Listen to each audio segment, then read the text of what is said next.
সারাদিন জুড়ে অনেক রকম প্ল্যান থাকলেও কোনো প্ল্যানই আসলে ফুলফিল হয়নি। তারপরে তো বাচ্চাদেরকে খুশি করতে সবাই মিলে চলে আসি বেনাপোল স্থলবন্দরে। এই জায়গাটাতে যতবারই আসি না কেন ততবারই জন্য অন্যরকম একটা ভালো লাগা কাজ করে। তারপরে তো চলে আসলাম রেস্টুরেন্টে বাচ্চাদেরকে খুশি করার জন্য। দুলাভাই আমাদেরকে নিয়ে গিয়েছিল বেনাপোলে সুন্দর একটা রুফটপ রেস্টুরেন্টে, যেখানে বাচ্চাদের খেলার জায়গাও ছিল। তাই নিয়ে তো বাচ্চারা অনেক খুশি। আসসালামু আলাইকুম everyone, welcome back to my channel. কেমন আছেন সবাই? আশা করছি আল্লাহর অশেষ রহমতে সবাই অনেক ভালো আছেন, সুস্থ আছেন। আলহামদুলিল্লাহ আমরাও ভালো আছি। আপুদের বাসায় আমাদের আরো একটা দিন, তো দেখতে দেখতে আমাদের চলে যাওয়ার সময়ও চলে আসছে। তো আজকে ছিল রবিবার, তো এই দিন দুলাভার ছুটিই থাকে। তাই আজকে প্ল্যান করেছিল সবাইকে নিয়ে ঝিনাইদহ ড্রিম হলিডে পার্কে যাবে।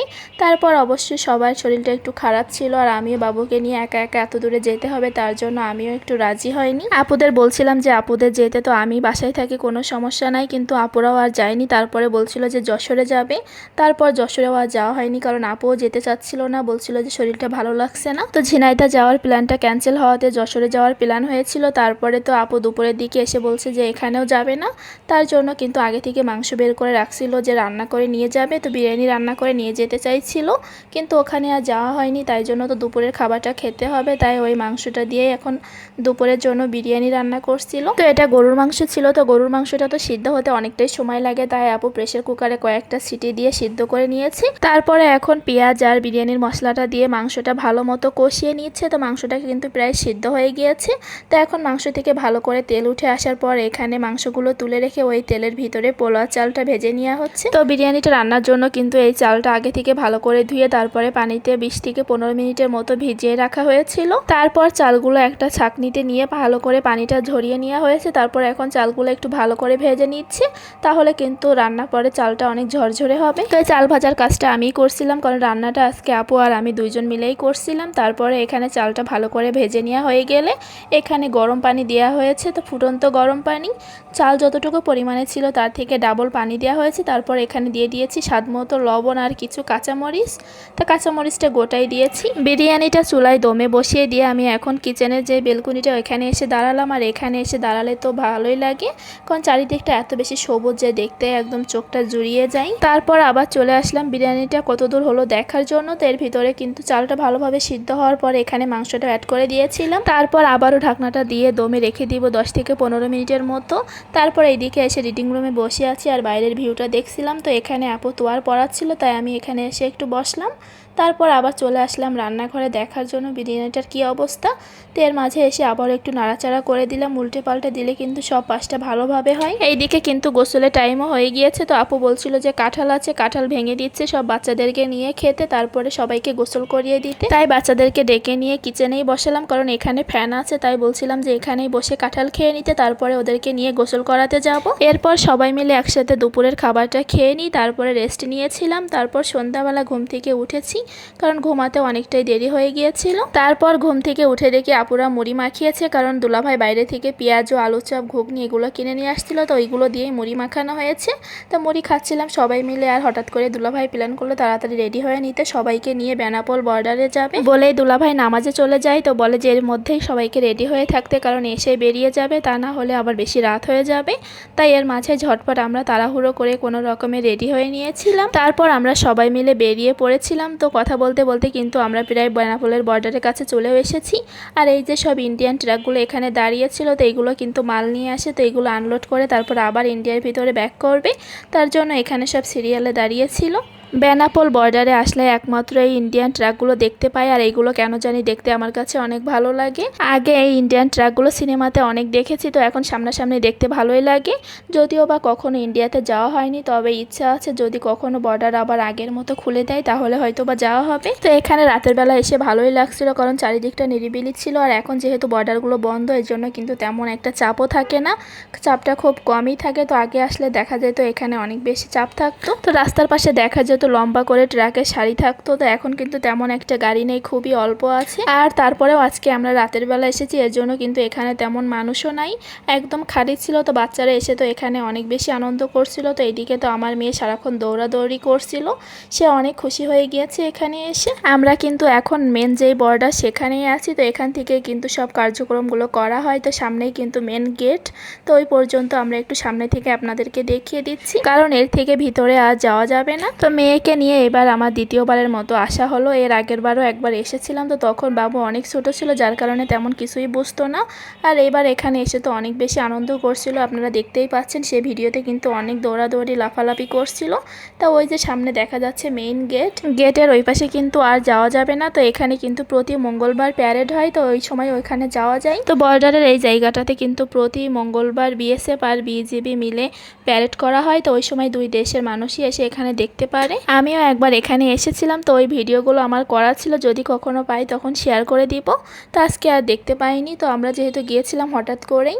আর ওইগুলো প্যারেড দেখতে গেলে কিন্তু অবশ্যই বিকালবেলা আসতে হবে। তারপর এখানে বাবুদেরকে বলছিলাম যে দাঁড়াও ছবি তুলে দিই, কিন্তু আমার মেয়ে তো কোনোভাবেই দাঁড়াচ্ছিল না, কারণ ওখানে হরিণের ছবি আঁকানো ছিল। তো সেইগুলো দেখতে সে ব্যস্ত হয়ে পড়েছে, কারণ সে কিন্তু পশু পাখি অনেক পছন্দ করে। তারপর আমরা এখানে কিছুটা সময় দাঁড়িয়েছিলাম, এখন আমরা আবার সামনের দিকে চলে যাচ্ছি। আর এখানে কিন্তু অনেক দোকান আছে, সেখানে ভারতীয় পণ্য পাওয়া যায়। তো আমরা ভাবছিলাম চকলেট কিনে নিয়ে যাব। তো চকলেটগুলো এখানে দেখা যাচ্ছে তুলনামূলক একটু কম প্রাইসে কিনা যায়, ওইগুলো কিন্তু অন্যান্য জায়গায় অনেক বেশি প্রাইস থাকে। তাই এখান থেকে আমরা চকলেট কিনবো। একটু সামনে দোকান আছে, এই যে আন্তর্জাতিক প্যাসেঞ্জার টার্মিনাল, এই বিল্ডিংটার পাশেই কিন্তু সব দোকান, ওখানে অনেক জিনিস পাওয়া যায়। তারপর এদিকে তো মেয়ে দৌড়াদৌড়ি করতে যায়, তার জুতার বেল্টটা খুলে যায়, তারপরে আবার তার খালামণি তাকে পরিয়ে দেয়। তারপরে সে আবারও দৌড়াদৌড়ি শুরু করে। তো ওই যে ওইদিকে তার বোনেরা দাঁড়িয়েছিল। তারপর দুলাভাই বলছিল যে আমাদের চা খাবো কি, তো আমরাও বলি যে হ্যাঁ খাবো, কারণ এখানে গরুর দুধের খাঁটি দুধ চা পাওয়া যাচ্ছিল। তো এটা কিন্তু আমার গ্রামের দিকে আসলে এটা খেতে ভালোই লাগে, কারণ শহরের দিকে কিন্তু গরুর খাঁটি দুধের দুধ চাটা তেমন পাওয়াই যায় না, আর কয়েক জায়গায় পাওয়া গেলেও কিন্তু সেটা খেতে অতটা ভালোও লাগে না। তারপর এখানে আমরা সবাই মিলে বসে পড়ি, তারপর সবাই মিলে দুধ চা অর্ডার করেই খেয়েছিলাম। তো এইদিকে আপু আর দুলাভাই গিয়েছে চকলেট কেনার জন্য। তো এখানে আমরা বসেছিলাম, কারণ বাবুর এখনও চাটা খাওয়া হয়নি, কারণ চাটা গরম ছিল, তার জন্য আমি আবার ঠান্ডা করে নিয়ে এসে তারপর বাবুকে দিলাম। তারপর ওখান থেকে আমরা অনেকগুলো চকলেট কিনেছি, তো আপুরা কিনেছে, আবার আমিও কিনেছিলাম। তারপর চকলেটগুলো কিনে নিয়ে আমরা আবার চলে আসি বেনাপোল একটা রুফটপ রেস্টুরেন্টে। এই রেস্টুরেন্টটাতে আপুরা আগেও এসেছে, তো আপুদের কাছে অনেক ভালো লেগেছে, তাই আমাদেরকেও নিয়ে আসলো। তো জায়গাটা অনেক বেশি বড় সড়ো ছিল, আর বাচ্চাদের খেলার জন্য জায়গাও ছিল। তো এখানে এসে তো আমার মেয়েটা এই হরিণগুলো দেখে সে অনেক খুশি হয়ে যায়, কারণ সে কিন্তু এইরকম পশু পাখি দেখতে অনেক পছন্দ করে। সে সবসময় বলে সে অ্যানিম্যালস ভালোবাসে, তো এইগুলো দেখে সে অনেক খুশি হয়ে যায়। তারপর এই যে ওদেরকে আদর করছিল, তারপর আবার নিয়ে আসি এই পাশে যে খেলার জায়গা ছিল এখানে। তো এখানে তো এইরকম ঘোড়া ছিল, তো বাসায় তো তার ঘোড়া আছে, তারপরেও সে অনেক দিন পরে দেখে আবার খুশি হয়ে যায়। তাই কিছুক্ষণ এই ঘোড়াটাতে একটু দোল খেয়ে নেয়, তারপরে আবার উঠে যায় স্লাইডারে। তো এটাতে সে প্রথমে কয়েকটা সিঁড়ি উঠে তারপর একটু ভয় পাচ্ছিল, কারণ ওই জায়গাটা একটু ফাঁকা ফাঁকা ছিল, যার কারণে নিচে একদম দেখা যাচ্ছে, তার জন্য হয়তোবা একটু ভয় পাচ্ছে। তারপর আর এখানে ওঠেনি। তারপর আবার চলে আসে এই পাশে ছোট যে স্লাইডার ছিল এখানে। তারপর এখানে উঠতে পারে, আর এখানে উঠে কয়েকবার খেলার পর সে আবারও একইভাবে খেলতে থাকে। এই ছোট স্লাইডারে বেশ কয়েকবার খেলার পরে সে বড় স্লাইডারেও আবার উঠতে পারে, একা একাই খেলছিল। তারপর এখানে এসে জাইমা আর নোহা আবার এই যে দোলনাটাতে উঠে। তো এখানে উঠেও সে অনেক এনজয় করছিল, দেখেন কীভাবে হাত উঁচু করে আনন্দ করছিল। তারপর তারা দুই বোন এই দোলনাটাতে বসে অনেক বেশি এনজয় করছিল। তো বেশ কিছুক্ষণ ধরে খেলার পর তারপর এখান থেকে নেমে তারা আবারও স্লাইডার খেলা শুরু করে। তো এখানে অনেক বেশি গরম ছিল, তারপরেও এখানে তাদেরকে সরাতে পারছিলাম না, তারা এখানে খেলবেই। তারপর ওইদিকে দুলাভাইরা খাবারের অর্ডারটাও দিয়ে দিয়েছে, কারণ এখানে কিন্তু কয়েকটা স্পেস ছিল। তো ভিতরে কিন্তু এসি রুমও আছে, তো ওখানে যে তোয়া আর দুলাভাই বসেছিল, কারণ ওদের অনেক গরম লাগছিল। আর সাথে যে চকলেটের ব্যাগ ট্যাগ ছিল ওইগুলো নিয়ে ওরা ওখানে বসে আছে, আর এইদিকে তো বাবুরা খেলছে। আমি আর আপু এখানে দাঁড়িয়ে ওদের খেলা দেখছিলাম। তো খাবারটা এখনও আসেনি, খাবারের অর্ডার দেওয়া হয়ে গিয়েছে। তো এর মাঝে ওরা একটু খেলে নিক, তারপর আমরা যে খাবারটা একসাথে সবাই মিলে খাবো। তো খাবারটা কিন্তু অর্ডার দেওয়ার পরে আসতে একটু সময় লাগে, তাই কিন্তু আপনারা যারা এখানে আসবেন তারা অবশ্যই আগে থেকে খাবার অর্ডার দিয়ে তারপরে এইভাবে বাচ্চাদেরকে খেলতে দিবেন। এর মাঝে কিন্তু খাবারটাও চলে আসবে, তাহলে আর খুব বেশি সময় ওয়েট করে থাকা লাগবে না। তো এইদিকে তো বাচ্চারা খেলা করছে, তাদের খেলা কোনোভাবেই শেষ হচ্ছে না। তো জাইমা আবার রেসি রুমের ভিতরে গিয়েছে, তো এইদিকে তো বাবু খেলছিল। এর মাঝে খাবারও চলে আসবে, তাই আমি বাবুকে নিয়ে যাচ্ছিলাম যে ফ্রেশ করানোর জন্য, কিন্তু আমার মেয়ে কোনোভাবেই যেতে চাচ্ছিল না। তারপর তাকে এক পর্যায়ে জোর করে নিয়ে তারপর তার আঙ্কেল তাকে হাত ধুইয়ে দেয়। তারপর আবার এখানে নিয়ে এসে বসায়, কারণ সে কোনোভাবেই খেতে চাচ্ছিল না। তারপর যখন খাবার দেখে তখন একটু বসে, কারণ তাদের পছন্দের ফ্রেঞ্চ ফ্রাই ছিল। তো বাচ্চারা তো কিছু খাক বা না খাক এই ফ্রেঞ্চ ফ্রাই অবশ্যই খাবে, তাই সে খেতে বসে যায়। তারপর এখানে খাচ্ছিল, আর এইদিকে থাই স্যুপ অর্ডার দিয়েছিল। তো এখানে আমিও খাচ্ছিলাম। তো থাই স্যুপটা এত বেশি গরম ছিল যে খেতেই পাচ্ছিলাম না, যার কারণে অনেকটাই সময় লেগে যাচ্ছিল। তারপর একটু আস্তে আস্তে খাচ্ছিলাম, কারণ অনেক বেশি গরম ছিল। আর এইদিকে তো আমার মেয়েটা শুধু ফ্রেঞ্চ ফ্রাই খায়, কারণ সে থাই স্যুপটা খায়নি, আর এটা একটু ঝাল ছিল তার জন্য সে খেতে পারেনি। তো এইদিকে সবাই মিলে আমরা খাওয়া দাওয়া করে নিই, আর এর মধ্যে কিন্তু সবাই চলে গিয়েছে আবারও খেলার জন্য। তো আমি আর আপু এখানে বসে একটু রেস্ট নিচ্ছিলাম, তারপর আমরা চলে আসি বাইরের এই স্পেসটাতে। তো এই সাইডে আগে আসা হয়নি, তো এখান থেকে কিন্তু ওই যে দূরে ইন্ডিয়ার যে সীমানা সেখানটা দেখা যাচ্ছিল।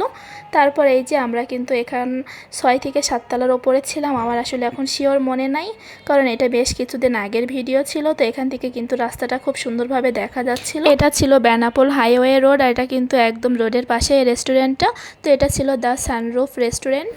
জায়গাটা এমনিতে অনেক সুন্দর ছিল, তারপরেও রাতের বেলার জন্য আমি খুব বেশি একটা সুন্দর করে দেখাতে পারিনি। এই জায়গাতে আপনারা কে কে গিয়েছেন অবশ্যই জানাবেন। তারপর ওখান থেকে আমরা বেরিয়ে যাই, কারণ অনেকটাই রাত হয়ে গিয়েছিল।